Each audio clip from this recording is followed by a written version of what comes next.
Voilà, bonjour à chacun, bon après-midi ou bonne soirée selon votre lieu géographique. Que Dieu vous bénisse et que Dieu vous accorde toute sa grâce. Nous sommes très heureux de vous retrouver dans ce programme intitulé « Un message pour toi ». Et je souhaite bien sûr la bienvenue à tous ceux qui se sont connectés, qui se connectent maintenant. Et je rappelle que ce programme est un programme qui est entièrement centré sur ce que la parole de Dieu dit. Et pour permettre aux autres de se connecter, nous allons marquer une très courte pause en secondes. Et nous nous retrouvons dans quelques secondes donc ensemble. Et nous lirons dans le livre de l'Ecclésiaste au chapitre 4 et le verset 1. Ecclésiaste chapitre 4, verset 1. À tout de suite.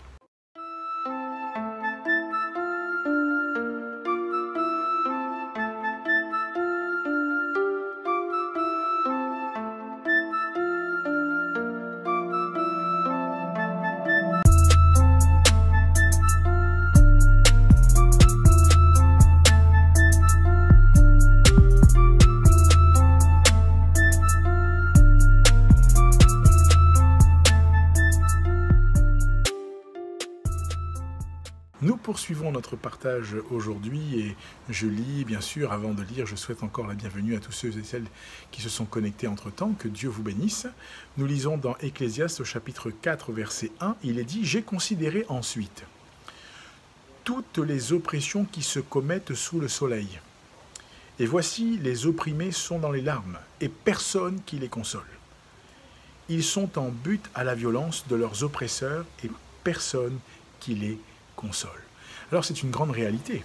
Ici-bas, lorsque nous vivons dans ce monde dans lequel nous vivons, nous voyons bien qu'il y a des personnes qui sont opprimées, des personnes qui sont parfois sous des jougs, sous des fardeaux des autres que d'autres leur imposent.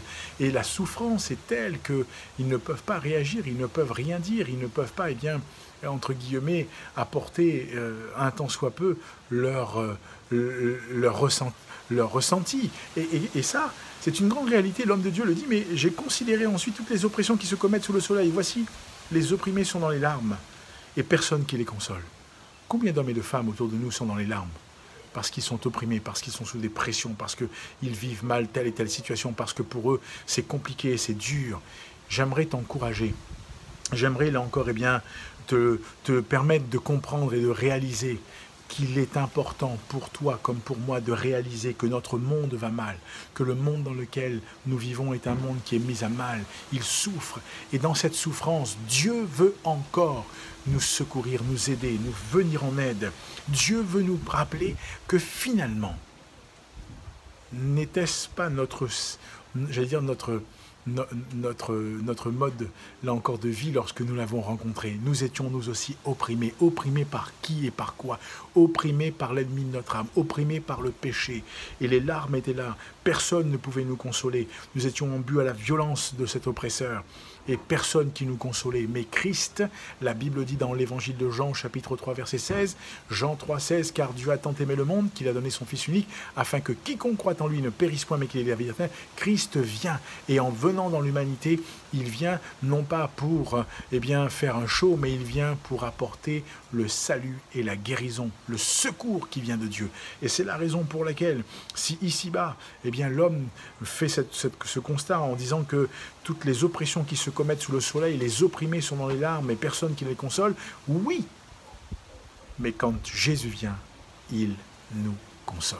Alors j'aimerais t'encourager.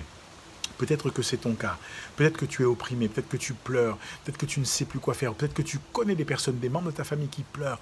Continue de prier pour eux. Jésus leur vient en aide. Jésus est celui qui peut délivrer nos vies de l'oppresseur qui est l'ennemi de notre âme. Jésus est celui qui peut nous délivrer de la violence de cet oppresseur et qui nous met là encore à part, il nous protège. Nous sommes alors maintenant sous sa protection et nous vivons dans sa paix. Et il peut changer là encore notre destinée. Il peut bouleverser nos vies. Et je t'encourage, toi qui nous écoutes pour là ou les premières fois, ou toi qui nous écouterais et qui vivrais des situations un peu similaires et semblables, continue de faire confiance à Dieu et laisse-le agir. Et je t'encourage à faire un parcours, à découvrir qui est ce Dieu-là. Il y a un QR code qui s'affiche, tu peux le flasher ou alors une adresse, tu peux la recopier. Tu seras redirigé vers une page qu'on appelle un guide pour la vie, en partenariat avec nos amis de la CMM, et tout cela est gratuit, je le répète encore une fois, c'est bien gratuit. Eh bien, tu pourras faire ce parcours et apprendre à découvrir qui est ce Dieu-là. Et laisse Dieu travailler ton cœur. Sois encouragé, sois fortifié, sois béni, sois renouvelé. Mais je te prie aussi, là encore pour toi-même, de partager finalement. Partage cette vidéo autour de toi avec ceux et celles qui ont besoin et qui sont là autour de toi. Laisse le Seigneur travailler et faire son œuvre dans leur cœur et dans leur vie, et laisse Dieu encore glorifier son saint nom dans ton cœur et dans ta vie. Alors oui, où que tu sois, j'aimerais te souhaiter encore, à toi et qui nous écoute, que la grâce de Dieu soit dans ton cœur et dans ta vie. La Bible nous dit, j'ai considéré ensuite toutes les oppressions, Ecclésiaste 4:1, qui se commettent sous le soleil, et voici les opprimés sont dans les larmes, et personne qui les console, ils sont en but à la violence de leurs oppresseurs, et personne qui les console.